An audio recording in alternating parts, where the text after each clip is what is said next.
Hello friends, welcome to Disha TV. రీసెంట్గా cantonment MLA Lawson నిందిత మరణం నుండి ఇంకా మనం తేరుకోనేలేదు. ఇంకా లాసన్ నిందిత మరణం మీద అనుమానాలు పోనేలేదు. అయితే నిజంగా లాసన్ నిందిత యాక్సిడెంట్లోనే చనిపోయిందా, లేక ఆమె మరణం చుట్టూ ఇంకేమైనా మిస్టరీ దాగుందా అనే వాదనలు వినిపిస్తున్నట్టుగానే హైవేల మీద జరుగుతున్న ప్రమాదాలు కూడా మనల్ని అంతే భయపడుతున్నాయి. ఈ నేపథ్యంలో లాసన్ నిందిత మరణం రోడ్ సేఫ్టీ పరంగా కూడా ఒకంత ప్రజలను అలర్ట్ చేసి జాగ్రత్త వహించే దిశగా ఆలోచింపజేసిందనే చెప్పాలి.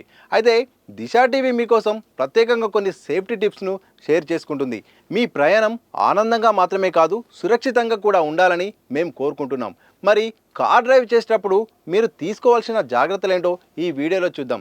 చాలా వరకు అంతగా డబ్బు లేని వాళ్ళు జీవితంలో ఒక స్థాయికి వచ్చాక సొంత కారు కొనాలని కలలు కంటారు. అయితే ఆ ప్రాసెస్లో ఎలాగో ఎక్కువ వాడలేం కదా అని ఎలాంటిదైనా ఓ బేసిక్ కారు ఉంటే చాలని అనుకుంటారు. అలా సేఫ్టీ పరంగా మంచి రేటింగ్ లేని కార్స్ను కొని ప్రాణాల మీదకు తెచ్చుకుంటారు. కాబట్టి ధర తక్కువని సాదా కార్లు కొనకుండా సేఫ్టీ రేటింగ్లు 5 స్టార్ ఉండేలా జాగ్రత్త పడాలి. ఖచ్చితంగా మనం కొనే కార్లలో ఎయిర్ బ్యాగులు ఉండేలా చూసుకోవాలి. ఇలా కొందరు ధనవంతులైతే చూడడానికి ఆకర్షణీయంగా కనిపిస్తే చాలని కోట్లు ఖర్చు చేసి మంచి మోడల్ కార్లు అయితే కొంటారు. అయితే వాటి సేఫ్టీ విషయానికి వస్తే అంత డొల్లాగా ఉంటుంది. కాబట్టి కారు కొనే ముందు మనం ప్రియారిటీ మొత్తం సేఫ్టీ స్టార్స్ మీదే ఉండాలని టాప్ ఆటోమొబైల్ ఇంజనీర్స్ చెప్తున్నారు. ఇక ఎంత మంచి కారు కొన్నా, ఎంత తక్కువగా దాన్ని వాడినా ఖచ్చితంగా 3-4 ఏళ్లలో కార్ టైర్లను మార్చాలి. దీనికి కూడా కారణం లేకపోలేదు. టైర్స్ ఫ్లెక్సిబిలిటీ అనేది 4 సంవత్సరాల వరకే బాగానే ఉంటుంది. కానీ ఆ తర్వాత ఏ నిమిషమైనా టైర్లు పేలిపోయే అవకాశం ఉంది. ఇక మీరు కార్ డ్రైవ్ చేస్తున్నప్పుడు ఏదైనా రిపేర్ వచ్చి పక్కకు ఆపి చెక్ చేయాల్సిన అవసరం పడినప్పుడు మర్చిపోకుండా వాహనం ఆపిన వెంటనే హజార్డ్ బటన్ను ఖచ్చితంగా ఆన్ చేయాలి. ఇలా చేయడం వల్ల అటుగా వస్తున్న ఇతర వాహనాలు అలర్ట్ అయ్యి మీ వైపు రాకుండా ఉండడమే కాక తమ వాహన వేగాన్ని తగ్గించడమో, లేదంటే మీరు ఏదో ప్రమాదంలో ఉన్నారేమోనని హెల్ప్ కావాలంటూ మీ దగ్గర ఆగడం లాంటివి చేస్తారు. అంతేకాదు, మనం కార్ను స్టార్ట్ చేసిన వెంటనే ఏసీ వేసుకుంటూ ఉంటాం. అది మంచిది కాదు. మనం కార్ తీసేటప్పుడు మొదటగా క్రాస్ వెంటిలేషన్ పద్ధతిలో కార్ లోపల లాక్ అయ్యున్న గాలినంతటిని బయటికి పంపాలి.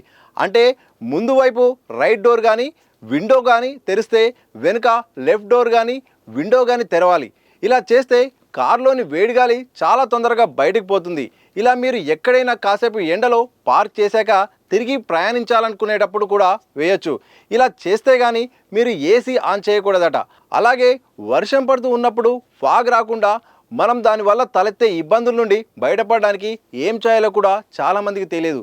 నిజానికి వర్షం పడుతున్నప్పుడు బయటి వాతావరణానికి ఉష్ణోగ్రతకు, కారు లోపల ఉష్ణోగ్రతకు చాలా తేడా ఉంటుంది.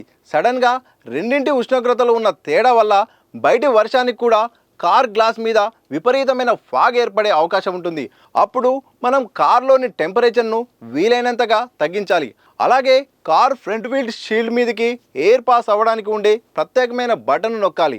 అప్పుడు ఎయిర్ బాగా పాస్ అయ్యి కూడా ఫాగ్ అంతా పోవడానికి సహాయపడుతుంది. అలాగే హెడ్ లైట్ మీద లేదా బీమ్ లైట్ మీద అడ్జస్ట్ చేసుకోవడానికి కూడా ప్రత్యేకమైన స్విచ్ ఉంటుంది. అది మనకు మామూలుగా అయితే 0 లెవెల్లో ఉంటుంది. కానీ మనం మన వెహికల్ లోడ్ ఎంత ఎక్కువ ఉందో దాన్ని బట్టి 1, 2, 3 అంటూ ఆ లెవెల్స్ను అడ్జస్ట్ చేసుకోవచ్చు. అలా మనం లైటింగ్ హైట్ను అడ్జస్ట్ చేసుకోవచ్చు. ఇలాంటి చిన్న చిన్న టిప్స్ వాడుతూ ట్రాఫిక్ రూల్స్ను ఫాలో అవుతూ సీట్ బెల్ట్ను ధరించి సురక్షితమైన ప్రయాణాన్ని చేయవచ్చు. ఎందుకంటే ప్రమాదాలు ఎటువైపు నుండి అయినా ముంచుకు రావచ్చు. బయట నుండి జరిగే తప్పులకు మనం నియంత్రించలేకపోయినా మన చేతిలో ఉన్న జాగ్రత్తలను మనం ఫాలో అవడం వలన కొంత నష్టమైనా తప్పించుకోవచ్చు.